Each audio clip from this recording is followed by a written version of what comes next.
Welcome back to another episode of Fck It Be Honest. Thank you. On this episode, I have one of my dearest people that I've met through this journey. Chelsea, and some of you may know her as Lou The Realtor because she does a facet of things, but she took on Lou The Realtor and really took it. Yeah. All right, so let's get into this, Chelsea. First of all, thank you. For real, let's fucking start there because I mean, I'm serious. Like, people in time and Kids. Yeah, in time and life and business and shit, to have like the opportunity to sit down with me and to kind of like really just talk about some things, because most of the people, the women that I talk to, are very reserved in their own way. Y'all teach a lot, give a lot, because we've been through a lot, but you're very reserved. So Lou The Realtor, where did Lou come from? Okay. Because real name is Chelsea. Everybody. Okay. Everybody thinks this. Okay, my middle name is Louise. Oh, who? Grandma? Yeah.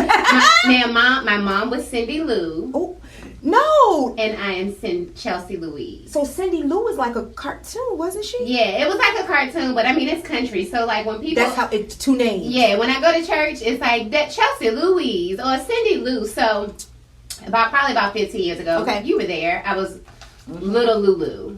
That was kind of like my... Oh, yeah, okay, I remember. That's when I first met you. Yeah, so it was Little Lulu. So it was me more so transitioning, because you know that was a very big transition for me, because Lou the Realtor and Little Lulu, like, Little Lulu is pretty. Okay. Little Lulu was the model. Little Lulu, like, that was the... outside. Yes.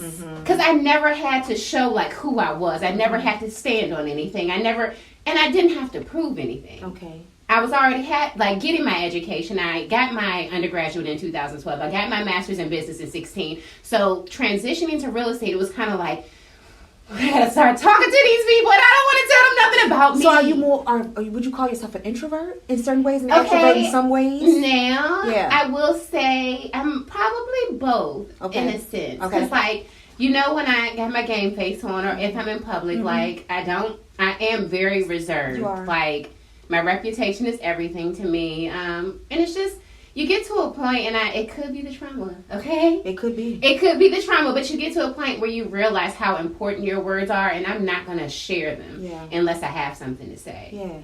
So unless I would say I'm super, super extroverted, like in my family spaces, in our spaces, I will joke the whole time. You will. But there is a difference. And now I'm a mom. And now I've lost my mom. I've also lost my best friend in 2017. Also went through another tragic death in 2008. So it's like those types of things, that's truly what molded me today. So it's like, it's funny, but it's not. Yeah. I'm playing, but don't play with me. Don't play with me, yes.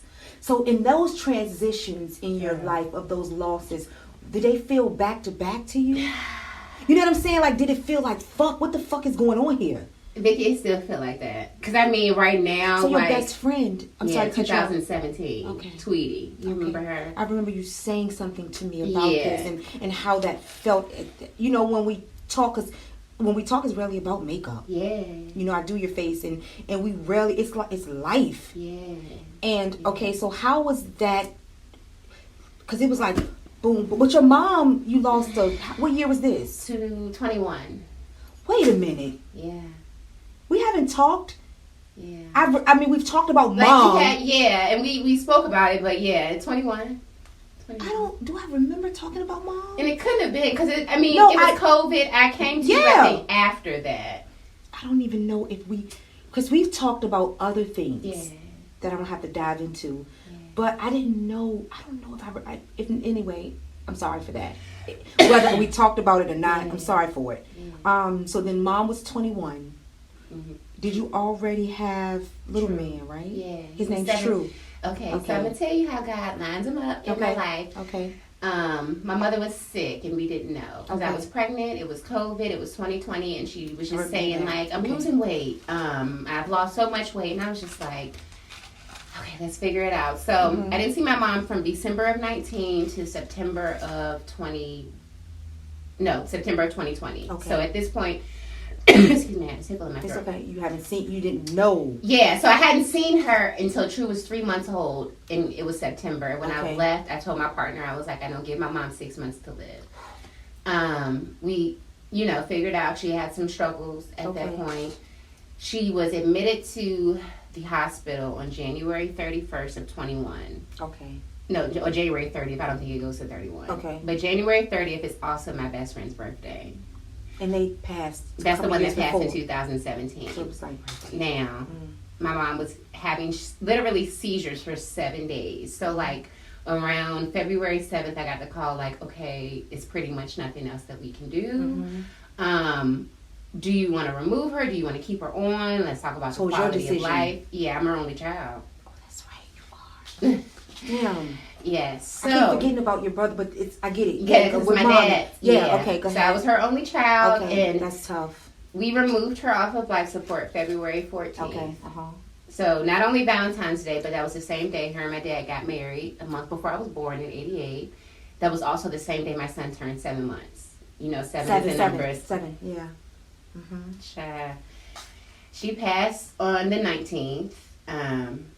And yeah, at that point, like, I stopped breastfeeding. It was literally stress. It wasn't even stress. It was a numbness. You know what? You know what's funny is that I've heard this so recently before. I had to ask somebody that was very close to me. I'm like, where are your tears? Or can you cry? And they said, I'm numb. Yeah. You get what I'm saying? And I don't even think I cried at her funeral because I can't turn it off. I'm reserved. So I was about to say, you're very reserved. Do you think that sometimes could be fucked up? In certain situations, because do we block out? Yeah, they expect me to cry, but honestly, like, I've already shed my tears. I've done it privately. And that's what I do. Like, people think, okay, no, she's this powerhouse. Even my brother is like, you don't cry. But I'm a cry baby. I can watch an Instagram video about some homeless people. Like, oh my gosh. You cry. Bless them. Like, that's your soft spot. Your nurturing spot. I'm telling you. It's the healing in me. It's the healer. Me too. Like, I can feel it. I can feel, like, for example, Saturday, we were going to the gym. I take True to the gym because he has a play area there. He loves it on the weekends. Just to get him out, get that energy out in the start of the day. Let's go ahead and take a nap when we get home, whatever. And so I'm headed to the gym, and it's like a homeless lady on the corner, and she's, asking for money. And I noticed she was crying, and immediately my heart sank. It broke. My heart broke. And I was like, I don't even know this lady. But you don't have to have that feeling. I'm not crying. I saw her, and it's like I could feel her heart, and I'm just like, God, okay. Let me stop fucking complaining about this shit. And that's exactly what I said. So, like, even at that moment, it's like, it's a whirlwind, because I was so numb. Like, I unpacked it with my therapist every single month, like. So when did you decide to get therapy? Like, was it after the best friend? Wow. Was it after the best friend, or was it a little before therapy that? Was 4th grade. Ooh. Therapy. But who did you? I know you're in 4th grade, so did the counselors kind of say this child needs some therapy? It was you. She needs to go in therapy, and it was a court order because at that time my mom had lost custody of me. So you went through. My dad got custody, but I was supposed to have therapy up until I was 18. Like, that's how much traumatic things that I had experienced during that time. Age? It started at 7. That's how mine started, really young. It started at age 7. Like, and see how that shit will carry. And it's like, at this point, okay, so I know the therapist game. So I did the therapy in 4th grade. It put me in therapy again in 12th grade because I was acting out as opposed to specifically listening to me. Whatever. I moved out the day I turned 18, never looked back, built this, whatever. Okay. That's past. But, so my best friend, we were childhood friends. Like, high school. Childhood friends. That's what scares me. It was terrifying. So she had my godson in 2015, and she was always like kind of a party spirit. Yeah. That was kind of her thing. Like, I was the serious, like, I'm not, nonsense. Like, I met you smiling. Yeah. People think, okay, but she's never, like, he was a hard nut to kind of crack a little bit. Yeah, yeah. And I'm not forthcoming in that either. It's like, not no new friends. I love new relationships. I love those type of friends. It's a word. I'm saying. So did therapy help? Therapy, 100% you still in therapy? Every single month, I do not miss it. I love that. I really had to take it serious when my best friend. So pretty much, back to the story. Okay, 4th grade. No, 4th grade. Fast forward. Okay. My best friend had her son, 2015. That's right. At that point, it was from, Percocets from when you have go in labor and all that. Percocets switched to heroin switched to crack, and she was shooting up by November. So she had her son in April. She was shooting up by November. That's why I don't take that shit. That was in 2015, but then she got clean. But during that time, it was like, okay, now I have to really deal with things that I've been through in my whole life. I can't do this. Habits, and I've seen habits because I've lived them too. I've lived them with my mother's husband that's still habited. And that's why I say it to my husband a lot, like even when we go through things in life, I don't really give a fuck about the mistakes so much no more. It's not even that. It's, do you have a habit of something? Yeah.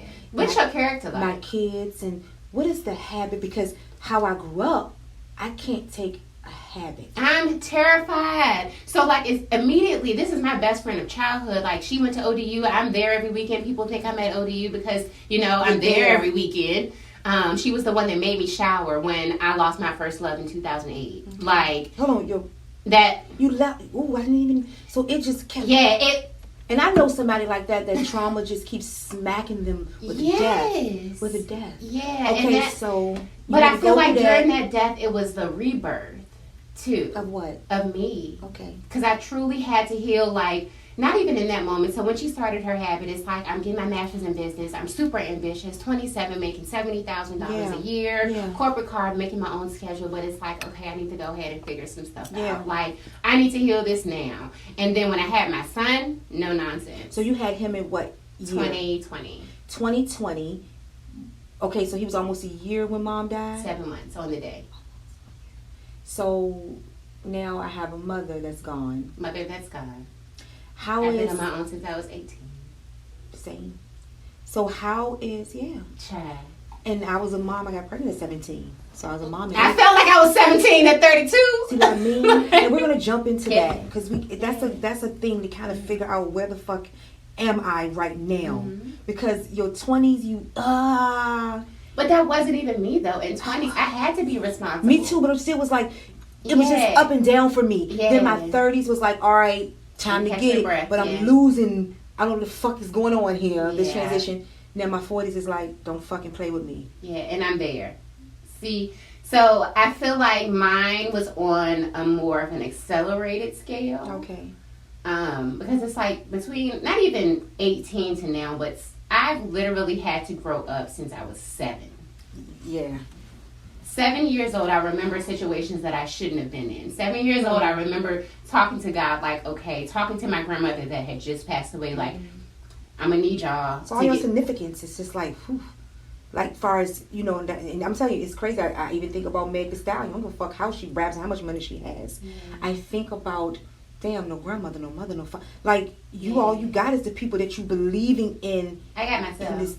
Yeah, I got my partner. And see, I got my friends. I have a beautiful thing. Please don't mistake. I have family. Yeah. Love my family, love my cousins. But when it comes down to it, who am I call? I don't call nobody. Me neither. Who am I call? God. Not even saying I can't call because I have amazing friends to call. But it's just I've been in this hyper independent state for so long. You don't know how to get out of it. I don't even know how to get out of it. So the only thing that I truly focus on is healing and peace. Yes. Those are the two things because one, my biggest, my biggest fear is letting my son down. So I wake up every day saying, okay, he deserves a happy mom. Mm-hmm. Mm-hmm. I can't let my shit. I'm not going to say that on camera. She can't let her shit. I'm going to say it forward, goddamn. Got a little comfortable. No, but I can't let my brain get him wet. Yes. Ooh, so it's that's a good way to put it because it's not his fucking trauma. It's not.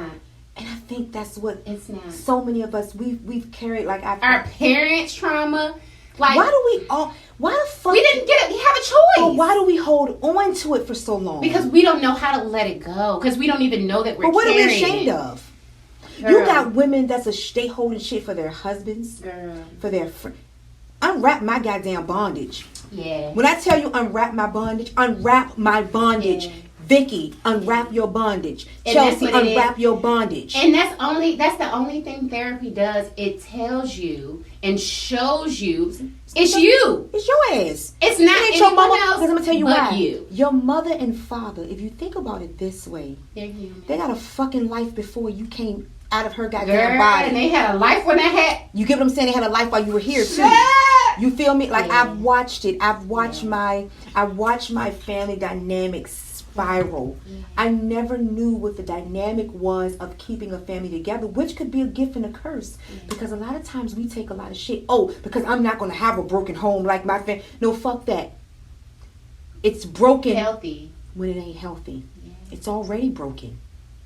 It's nothing that you can do about fixing shit that two people don't want to fix. So somebody who has to raise the children gotta grow up and say, this ain't healthy. Yeah. Because people think being in a 2-parent home is always the be all end all. No, the fuck it's not. I've seen people come out single family homes and have prospered. Thank you, mother, or thank you, father, for doing what's right. Or the fact of you seeing an example and saying, I don't want to be like that. But also being healed enough to say, I forgive you. I forgave my mother long before she passed away. You forgave yourself for holding on to shit that ain't belong to you. I forgave myself because I was put in situations like when I was 20 and 21 and her and another relative were living in my 1-bedroom apartment. I'm paying all the bills. Like for adults. I'm not only working 40 hours a week, but I'm going to school 18 credit hours, maintaining my grades, and trying to still have some social life at 20 and paying off credit that, was placed in my name before I was 18. Did we grow up in the same house? Child. I'm trying to figure out what the fuck house did we grow up in. Black people? Yeah. Black people grew up in the same house. But I'm telling all of us. And now that I've realized, for me doing makeup, I've talked to hundreds of women. And it's so many people who's been through what we've been through in different ways. Because just because you're Caucasian don't mean your family went on drugs, or your mother didn't get beat, or you didn't get raped. It was still the crack epidemic when we with all shapes and sizes. Yeah. All right, so let's move on to, you are not the only child. You do have a brother on your dad's side. You have 2 brothers on your dad's side. So how is that dynamic with your brothers? Oh, I'm the oldest. What are you talking about? Me too. I'm the oldest. I'm bossy. You're the teacher, the healer. I'm the teacher, the healer. I'm the protector. That's just who I am. Yeah, and that's even when I lived under my dad's roof and my stepmom. Like I did all the cleaning. I did majority of the cooking. I had to make sure my brothers were up. Like when I say I moved out the day I turned 18, Vicki, I'm not joking. Why was you just ready to fucking go? Not even. Or you just needed. It's like I was the perfect.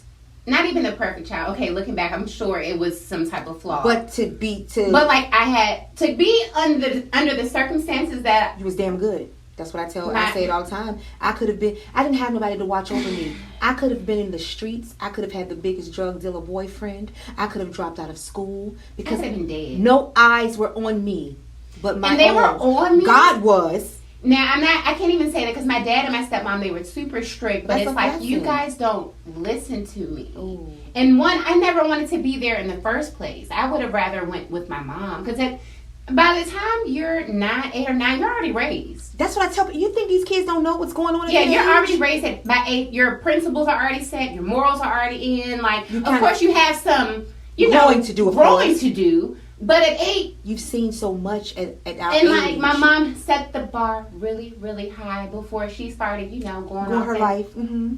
And that was one of those things. So I was already angry at that. But you never saw it. Like I was a little sweet, like I'm going to go to school, I'm going to excel, I'm going to get in all the programs. And it's like I'm living 2 different lives. Whereas I'm doing this at my dad's house and on the weekends, I'm in Baltimore City with my mom in drug houses. Like I'm a living coldest winter ever book. And that's my favorite fucking book. And I told my husband, I said, I remember when the adults would think you were dumb. Yeah. Like I will come home and I know you high as a kite. Yeah. And you would say, I'm so tired. I thought I was more pissed off as that you fucking played with my intelligence. Yeah, and see with me, it wasn't even a point that they didn't, at that point my mom didn't really even hide it. She's like, it is what it is. Yeah, it's what it is, and you're gonna see this version of me. Like And I always said that, like, I was always so nervous to, you know, talk about my mom and going to those types of spaces because, of course I do. You know, the hundreds of women I've talked to, like, the kids I talked to, the people I mentor. We speak to those things, but, you know, like, not on a public forum. I know. But God ain't put you through it for nothing. Girl, being 13 and 14 and I'm driving. Now, mind you, my mom wasn't supposed to take me out of the state. You driving out the state. That's one. I'm driving while she's in the passenger side. Doing whatever. Doing her thing. Yeah. And I'm 13. And this is the height when The Wire had just came out. But her boyfriend lives up there. And she's like, you want to go to Baltimore? Why wouldn't I? Yeah, this is. We go to Baltimore. We get to a house with no furniture, and upstairs it's a mattress, and it's no hot water. I know what type of house this is. Look how you look at the vivid memory. Yeah, and it's vivid. And she would give me a stack of cash, and I would go to the mall with my friends. I would go roller skating with my friends, and I would come back. And she would never let me sleep in that house. Like, but I remember getting back. She was taking a bath, and she was like, "Okay, we're gonna go check in a hotel." We went and checked into a hotel, and that night we were at the club together. I was 13. Yeah. In Baltimore City. Men were buying me drinks, but I wasn't a drinker. Like, I'm still not a drinker. I would I'm still today. Still to this day. Wine. This is it. How you doing? Hi. But look at this. And you remember you said. And I would walk back, and I would come back on Sunday. So this would be Friday. I would come back on Sunday in my dad's house, like, "Hey, Dad," and then go back to being my AP student self. Did your dad know? Absolutely not. They didn't know anything. I would. One time, it was in the summer. I was at band camp. I can't stand. She's so irritating. But in real life, I was at band camp. Mm-hmm. And my mom had picked me up. I convinced my dad to let me stay another night. Okay. You know, it's the summertime, whatever. I want to be around my mom. It's fun. It's fun. At a certain point, okay, this is her life. Because they're strict. But my mom is fun. And not even that, but she's the only person on this earth that made me feel loved. She's your mom. That's my mom. That is my mom. So I was at band camp. I got out of band camp, and she was like, "Okay, hand me your money." And I'm like, "Okay."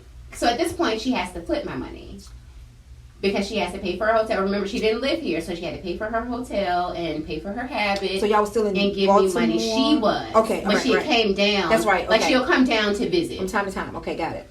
So we had left band camp. It was like 11 o'clock that morning, summer morning. Mm-hmm. We went to the Kohl's in Hanover. Okay. And I knew she was going in there to steal. Mm-hmm. Yeah. I backed the car in because I was driving. I think I was like 15 because I was at Highland Springs at the time. Okay. 15 or 16. I backed the car in because, you know, gotta go fast. Gotta do it right. You gotta get out fast when she And comes out. you knew what she was going to do. I was 16 and I'm knowing and processing these things. So I fell asleep in the car. Yeah. I look up at the front and I see like police cars up front. And I'm like, here we go. Let me go inside. So I'm going inside and I'm looking around. Don't see her. So I asked the cop, like, "Hey, I think you have my mother back there, blah, blah, blah." And they're like, "Well, how old are you?" I'm not stupid.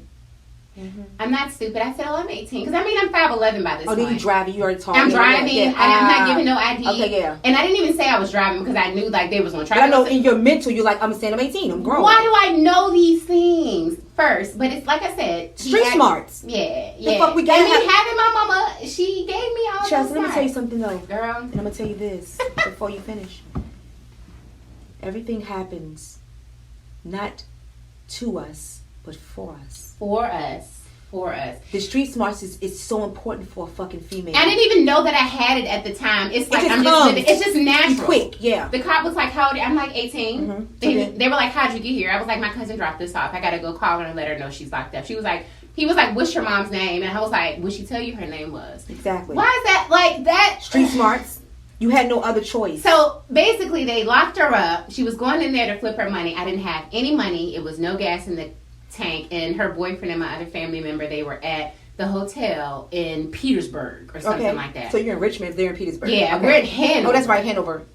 So I'm like, all right, I don't have a license. I know. This is no license. So now at this point, okay, let me go ahead and drive to Petersburg. But first I called my homegirl. I was like, "Can I borrow $10? Borrow $10, put gas in the tank, got to the hotel. Ooh, $10. Like, girl. Remember that? Got to the hotel and I was like, my mom's been locked up. This was like a Saturday or something. Okay. No, it wasn't. It was like a Wednesday because I know we had the arraignment on the next day and I had to be home. Okay. Mind you, my dad doesn't know anything that's going on. So they're like, okay, let me go get some money, pay the hotel room, blah, blah, blah. Mm-hmm. And so I was in court the next morning, you know, saw her coming with the orange jumpsuit, whatever. She got out some few months later, but I literally walked into my dad's house at 12 o'clock that following day. Because the day, I think I was supposed to come home that day. Okay. And I was like, Dad, can I stay one more night? Blah, blah, blah. He let me stay a night. I walked in the house 12 o'clock like nothing happened. Okay. Still making my A's and B's. Still doing. Junior class vice president, like ESL. Literally every single thing. Henrico Center for the Arts. Like. You were, and then still dealing with. Was a 3.6 GPA. You know, I can remember what's crazy about this story. That's why I say sometimes when me and you talk, I'm like, fuck. Yeah. God says you're not special. You're not special to him, but you're not special. You're not immune to the shit that life is going to hit you with.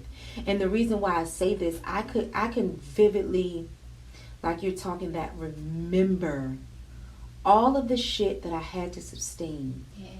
And that you didn't even know you were sustaining anything. You didn't know that you were going through anything. You had no clue. You had no clue. This is a fun time. Like, okay, I know that at my dad's, it's a little more strict, but this is a good time. Like, my mom lets me do whatever I want. I can take the car whenever, whatever. And I wasn't a bad kid. Like, I wasn't mischievous. And I think that's what pissed me off so much about staying at my dad's house, is I'm like, y'all have no idea. You have no idea what I am capable of. What I'm capable of, who I am. And then I knew then, like, this is not the way to live. I don't want to live like y'all. I don't want to be here. I don't feel love here. Like, it was a situation where in public, like, no, this is my daughter and this and all that. And then private, it's like, okay, let me verbally abuse you. Yeah, let me talk shit to you. But in the public eye, this is my baby. She's this so smart. This is my baby. This She's is so what she accomplished. smart. And see, what they don't understand is they carry their own fucking trauma, and then they have children. Yeah. Or they don't have children and you marry into having children. You marry into having children. Yeah. But and you're still in your 20s. But you're still trying to healing. heal. You're still a human. Yeah. I can remember getting dropped off at home one day from school. Mm-hmm. And I went to John Marshall. And then and I can remember that side of town, growing up in the city. In our city, it was Highland Park area. And I can remember, when people say, when I walk outside, this is my reality. This is what the fuck they mean. And I can remember one of my closest friends at the time took me home, and when she dropped me off at home, when we pulled up in the complex, it was the projects. Yeah. And she looked, and not to carry, she just was like, I would have never... You would have never known that you... Yeah. And not that something's wrong with the projects, but I never, because of what the stigmatism of people, how they act in certain areas. She said, I would have never thought that you lived in the projects. That to me was a compliment. Yeah. It wasn't a diss. Yeah. It was like, and I won't even try to be, I'm actually who I am now, then. That's how, funny, I'm the fuck who I am. Yeah. My mouth, how I laugh, that's why people be like, your ass is still the same, your ass, but I'm not. I'm just my personality. I won't let nobody break that. Yeah. All right, so you've been through your trauma. You had your baby. Okay, so when you got pregnant with your baby, how was this situation? How was this? Because you probably would have never seen. Okay, let's backtrack it, right? Let me see that. To have a baby, we have a baby with a male. Yeah. Right? So when I met you, we're gonna talk about it. We're not gonna talk about it. We're gonna talk about it. When I met you, you had a... So do we call them partners? Or do we call them... Get what I'm saying? Do we call them partners whether it's a male or a female? Girl, I just call a partner because I'm 35, so I don't really care. Like, whether it's a man or a woman? Yeah. Okay, so how was that part of your life before the baby? Because what made you say... we get into it. And it's not a bad thing. Yeah. Because it's an experience. Yeah. Like I always say, if I went to college and lived on a dorm, I would have had that experience. No, listen, hear me out. There's no different from you having a threesome with your man. Yeah. To an extent, I never had no threesome. No, but you haven't? Never in life. I swear to God. All right, so me neither. Yeah. So I'm just trying to say, like, how was that? Was that like a phase in your life? It wouldn't be a phase, no. Okay, break that down to me. But my partner is my person. We've been friends since 6th grade. Okay, so hold on. I don't give a fuck. I'm a smoker, so sometimes my shit just... I don't know which way. And I'm not really vocal about that stuff. I know, it's okay. Yeah. This is Fck It Be Honest. We don't, and everybody got a chapter in their book they don't want read. You don't want some read. Say I plead the fifth. Read all that. You feel me? So before your child before True. Let me get his motherfucking name correct because he's a cutie pie, and she hides him. I'm not hiding my son from the world. Her in the world from my son. That's how I feel about my partner too, though. Yeah. So okay, you had a partner. The partner is a female in the beginning. Well, I would say I've dated girls my entire life besides him. What was the transition? It wasn't a transition. One day I saw him and I was like, "Why do you look good to me?" So you didn't ever have a partner? I like what I like. It was because I don't like the male species. I know. That's why I'm like. So how did that come about? It's not even a sense of like. Because you came out pregnant. Boom. I was like, we were together. No, not like boom. But I'm talking about like. Hold on now. Yeah. Well, maybe her and her. You know what I'm saying? Like, well, how did that? You know, I'm so fucking nosy.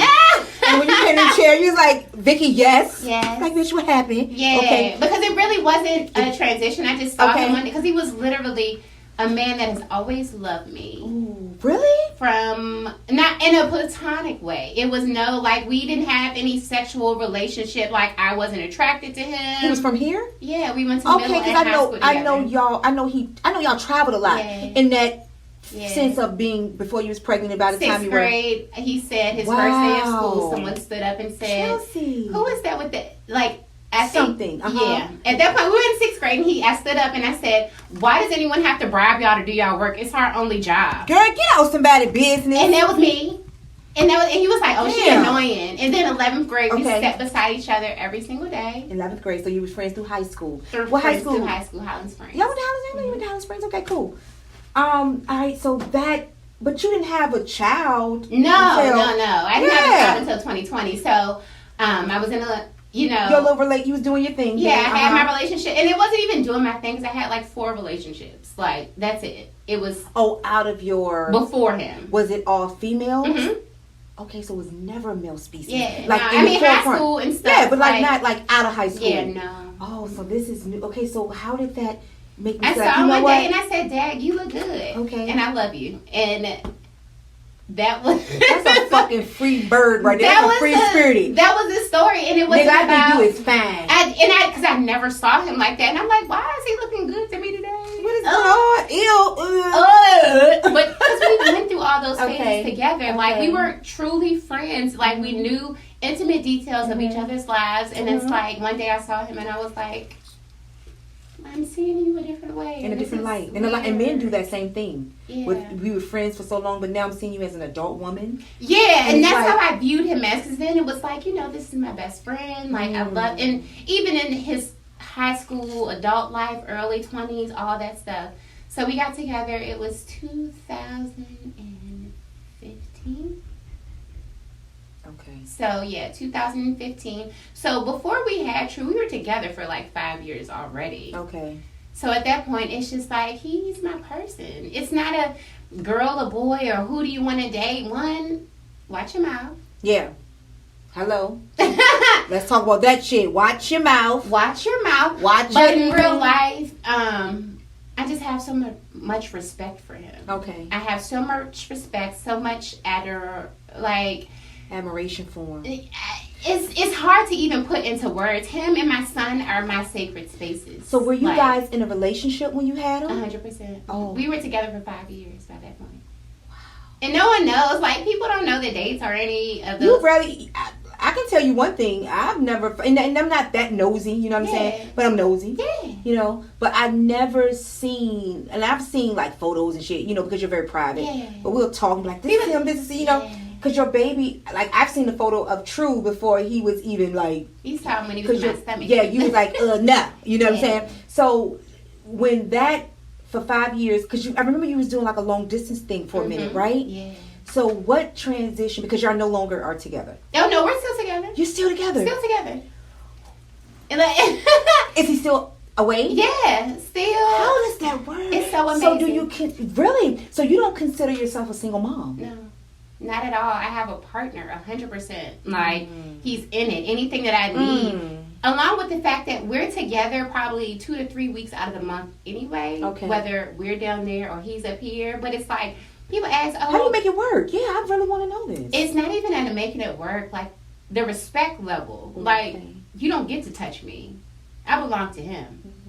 And it's not even a possession type of thing. No, it's a loyalty. You type. know how we are. Do you know who this man is? And what he's done. And who he is and what he's accomplished in life and how smart he is and how much he loves and cares for me and my son. Like, so that's never a hard thing. Do you never know?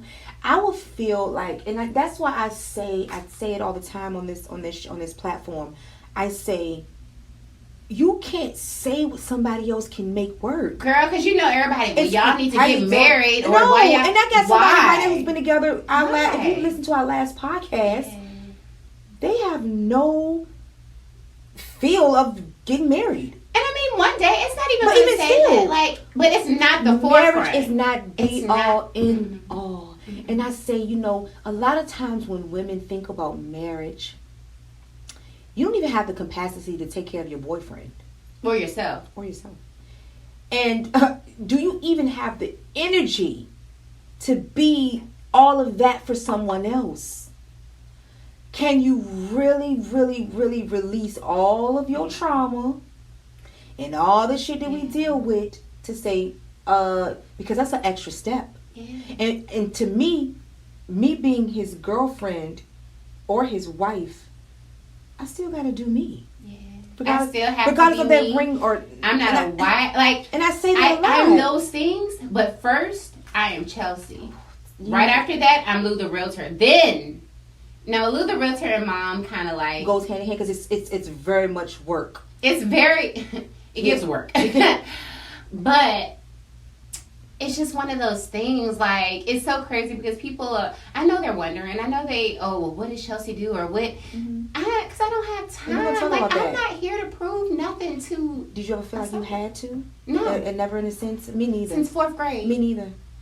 But it was a blessing somebody even gave you counseling. For real. Well, no, I didn't even take it then. So I did that, and then I had counseling in 12th grade. It wasn't until I sought out for counseling at like 27 where I truly, like, it started to impact my life. So did it call out? Did you get a sense of what your bullshit was? Oh, I 100%. In the midst of everything that everybody else done. I'm a people pleaser. Like, I am. I used to be. Yeah, and that used to be. That is the key word because don't call my. I won't answer my phone. My husband used to say to me, I will pick my phone up and I will, and he would say, why the fuck are you answering? Yeah. He would be like, are you a slave to your phone? Or the person that's calling. You pay the bill. Why are you picking up to complain? Yeah. You picked it up. Oh, because I got to be there. Oh, because I have, that was the notion. Yeah. Oh, I got to be there. Yeah. And then I'm like, no, fuck that. Who's there for me? Yeah. Who calls and asks, how are my kids? Or who calls and asks, do I need groceries? Or who calls and asks, how are you in your relationship So even going back to you and your partner, does sex ever play a part in that for you sometimes? Because girl, I'll be a phone sexing bitch. They be like, girl, what is it? Answer. Yeah. I'm sorry, Lou The Realtor, don't look at this and you buy the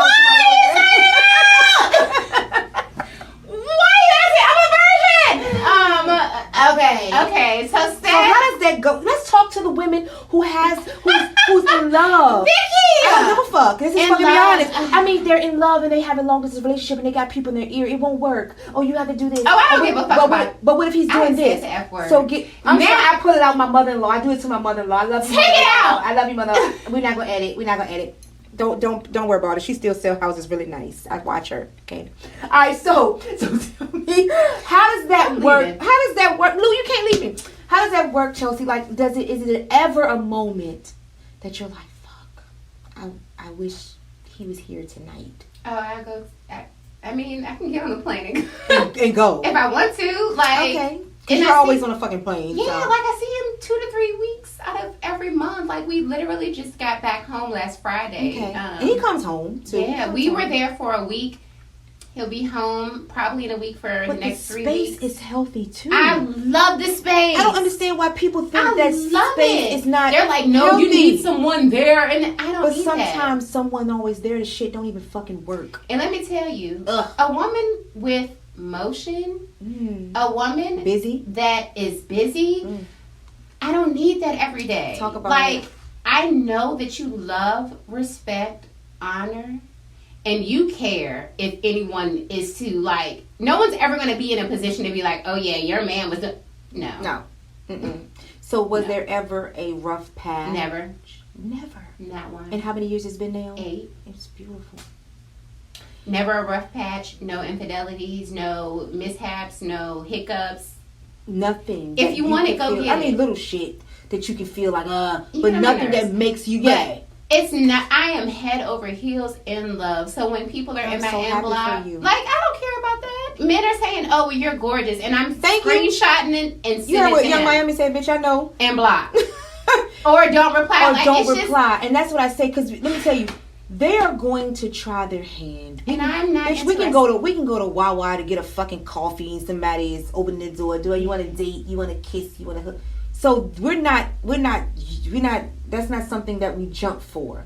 And these days and times, I don't give a fuck how much a nigga can bet his eye at me.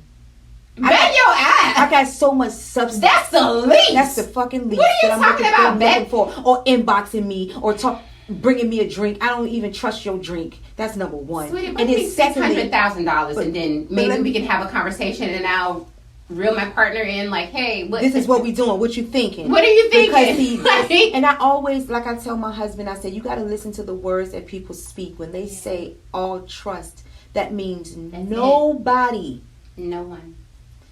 should know nothing that I don't No one. when it comes to us. Not even nothing that I know, but no I'm one talking needs to know anything. I'm talking about like far as you doing something outside of this. Like nobody should be able to tell me anything that I don't know. Yeah. If somebody called me today, I would probably hang up in their face like, oh, you Yeah. gotta talk to him. You, Like, you don't know. I'm not dealing. I'm not with this. Sweetie. Yeah. I said, and I